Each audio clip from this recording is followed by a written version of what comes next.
ঈদকে সামনে রেখে নাটোরের ওয়ার্কশপগুলো এখন টুংটাং শব্দে মুখরিত। লক্কর-ঝক্কর বাসগুলো মেরামত করতে ব্যস্ত সময় পার করছে শ্রমিকরা।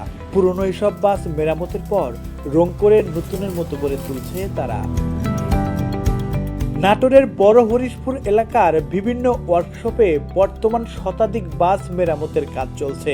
ঈদের আগেই বাসগুলো মেরামত করে মালিকদের কাছে সরবরাহ করতে চলছে জোর তৎপরতা। বিশেষ করে রোজার মাসে কাজের চাপ একটু বাড়ে।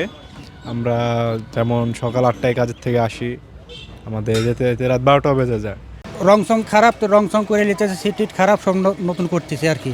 সামনে ঈদ। রং করার উদ্দেশ্য হলো গাড়িটা ভাই মহাজনের ব্যবসা কম, সেই উদ্দেশ্যে তারা আপনার গাড়িটা বসায় দিছে, রংটা চটায় মধ্যে আমরা রং করতেছি। আর ঈদের আগে বিশেষ করে রোজার ঈদে একটু চাপ বেশি থাকে। পুরান যেগুলো মাল টাল আছে এগুলো কাইটে কুইটে আমরা পরিষ্কার করে নতুন মাল লাগিয়ে আবার চলার মতো প্রসেস করে দিচ্ছি আর কি। ঈদযাত্রা নিরাপদ করতে সড়ক মহাসড়কগুলোতে ফিটনেসবিহীন যানবাহন চলাচল বন্ধের দাবি সাধারণ সাধারণদের। ঈদের ছুটিতে সবাই বাসায় যাবে, তো এখন যদি ফিটনেসবিহীন গাড়িগুলো রাস্তাঘাটে চলে তো সেটা আসলে জনসাধারণের জন্য ঝুঁকিপূর্ণ। এই সময়গুলোতে যারা বাসের মালিক পক্ষরা রয়েছে তারা কিন্তু বিশেষ করে রং চং করে ফিটনেসবিহীন যে গাড়ি, যে লক্কর ঝক্কর টাইপের যে বাসগুলো, এগুলো সামান্য রং করে দেখা যায় তারা রোডে নামায় দিচ্ছে। এতে করে হচ্ছে কি অনেক সময় ব্রেক ফেল হয়ে যাচ্ছে, অনেক সময় বড় ধরনের দুর্ঘটনা হচ্ছে। প্রকাশ্যে অনেক ফিটনেসবিহীন যানবাহন নতুন করা হলেও জেলা বাস মিনিবাস মালিক সমিতির দাবি চালানো হবে না ফিটনেসবিহীন বাস। ঈদযাত্রা নিরাপদ হবে বলেও জানান এই বাস মালিক নেতা।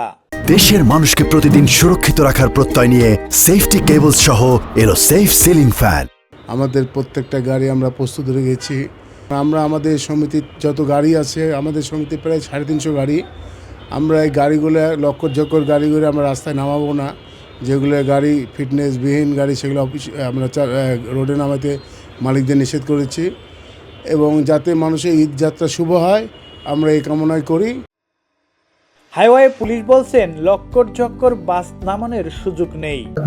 আসন্ন ঈদ উপলক্ষে ঝলমলে হাতানার পক্ষ থেকে বিশেষ করে ফিটনেসবিহীন এবং লক্কর ঝক্কর বাসের বিরুদ্ধে অলরেডি আমরা চেকপোস্ট শুরু করছি এবং এগুলো আইনের আওতা আনতেছি, এবং ঈদে কর্মকে মানুষ যেন নির্বিঘ্নে বাসায় ফিরতে পারে এজন্য আমরা বিভিন্ন পয়েন্টে যেখানে যানজট হতে পারে এই ধরনের পয়েন্টে আমরা পিকেট ডিউটি রাখছি। ইনশাল্লাহ কোনো দুর্ঘটনা ছাড়াই কর্মকে মানুষ তারা ঈদ করার জন্য বাসায় আসতে পারবে। আর ঈদের আগে থেকেই অভিযানে নামার ঘোষণা বিআরটির এই কর্মকর্তার।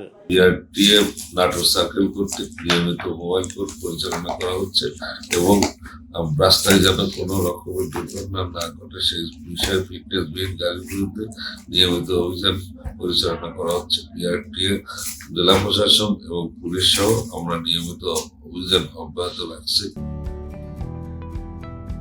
নাটোরের বাস মিনিবাস মালিক সমিতির হিসাবে প্রতি বছর প্রায় 2 লাখ মানুষ বিভিন্ন জেলা থেকে নাটোরে ঈদ করতে আসেন, যাদের যাতায়াতের প্রধান ভরসা সড়কপথ। তাই ফিটনেসবিহীন যানবাহন বন্ধ করে নিরাপদ যাত্রা নিশ্চিত করাই এখন সবচেয়ে বড় চ্যালেঞ্জ সংশ্লিষ্টদের জন্য।